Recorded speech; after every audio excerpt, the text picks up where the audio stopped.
2 line में पूरी बात कह दी गई है। क्या कहा गया है?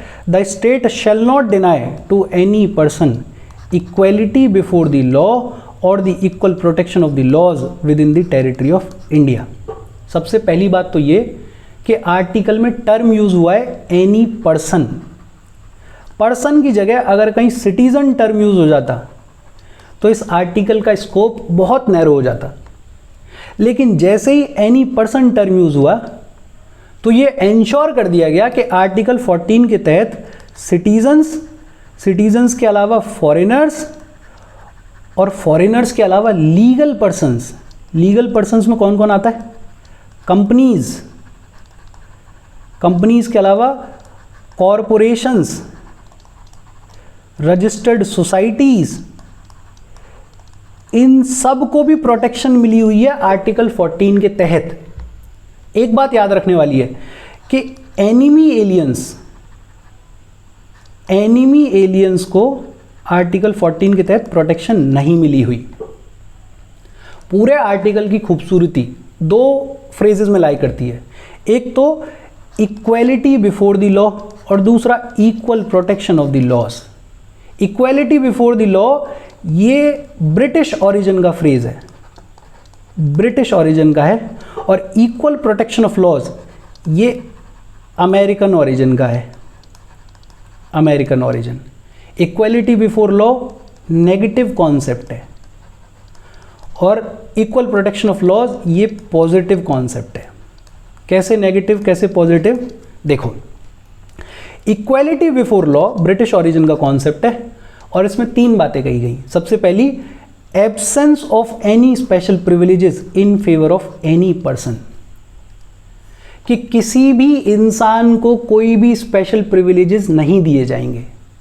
Absence of any special privileges in favour of any person, फिर चाहे आप गरीब हो, अमीर हो, गवर्नमेंट ऑफिशियल हो, नॉन गवर्नमेंट ऑफिशियल हो, आप किसी भी धर्म से हो, जाति से हो, आपकी पॉलिटिकल स्टैंडिंग कुछ भी है, कोई फर्क नहीं पड़ता, किसी को कोई भी स्पेशल प्रिविलेजेस नहीं मिलेंगे।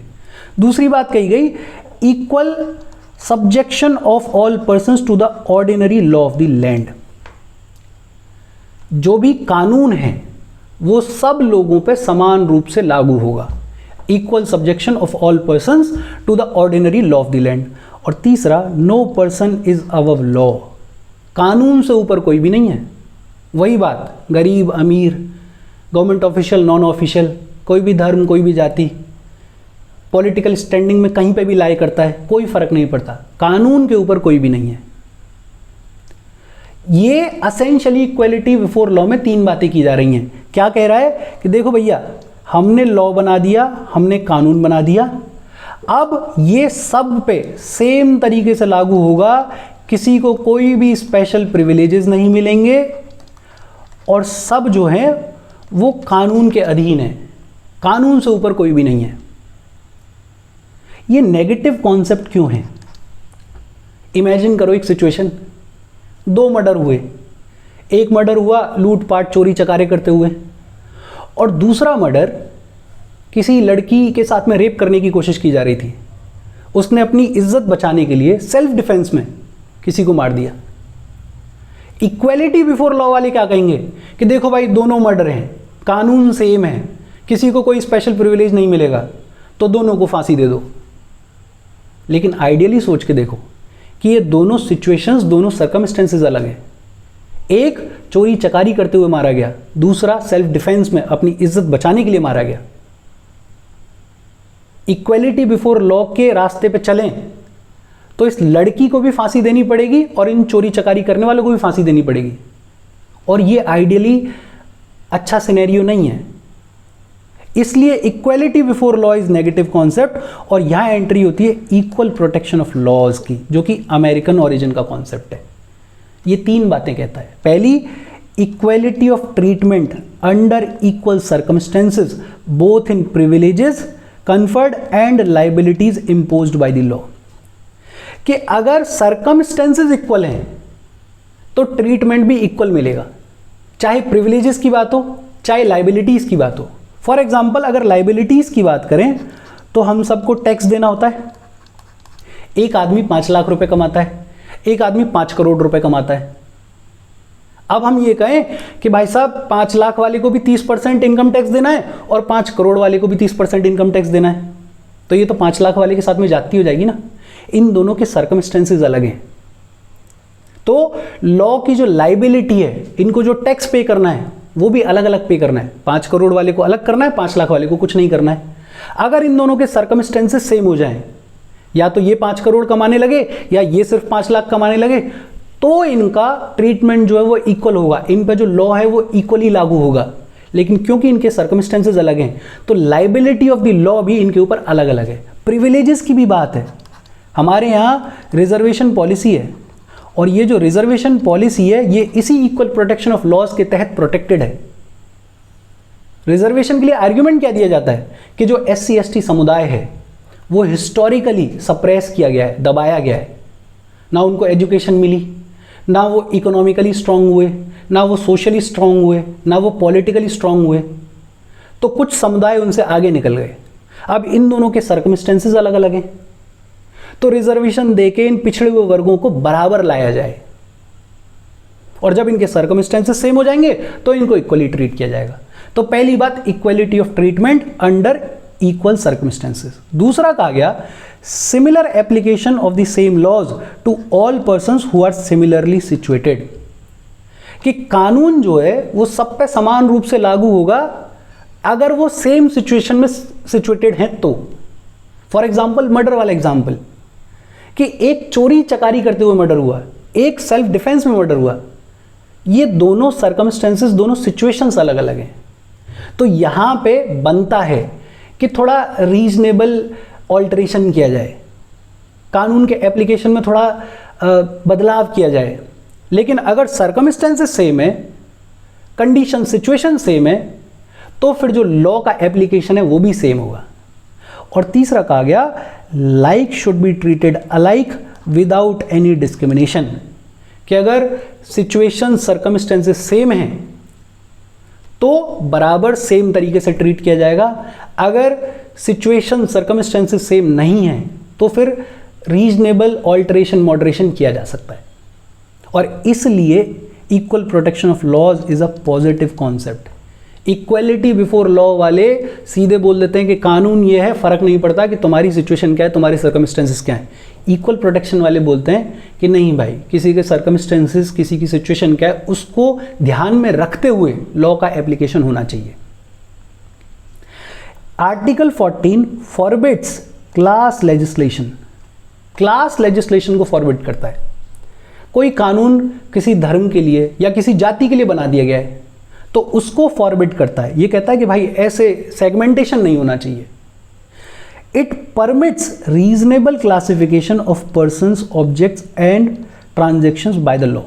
रीजनेबल क्लासिफिकेशन परमिट कर देता है।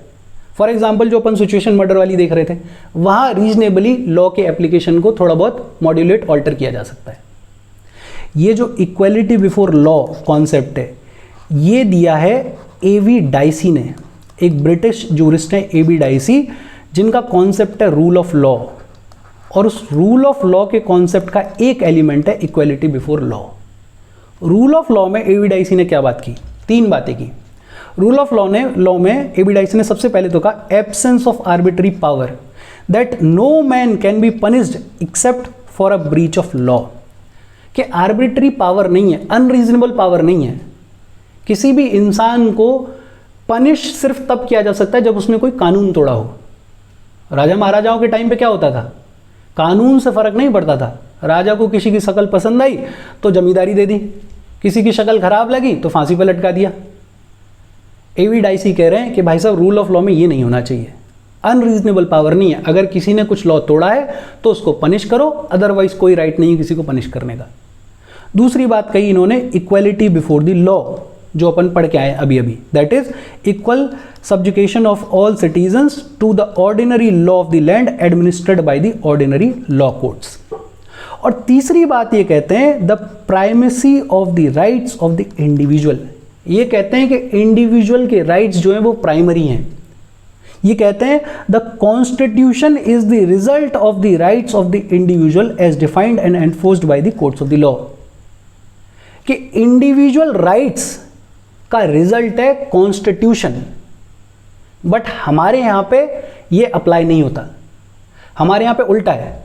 हम क्या कहते हैं, constitution, constitution is the source of the individual rights. हम कहते हैं कि भाई साहब कॉन्स्टिट्यूशन में इंडिविजुअल राइट्स दिए हुए हैं, अब constitution is the source of individual rights. A V Dicey उल्टा कह रहे हैं, एवीडाइसी कह रहे हैं कि इंडिविजुअल राइट्स मिलके इकट्ठा होकर बनाते हैं constitution, individual rights leads to constitution. हमने दूसरी पॉलिसी अडॉप्ट की, हम कह रहे हैं कि constitution is the source of individual rights.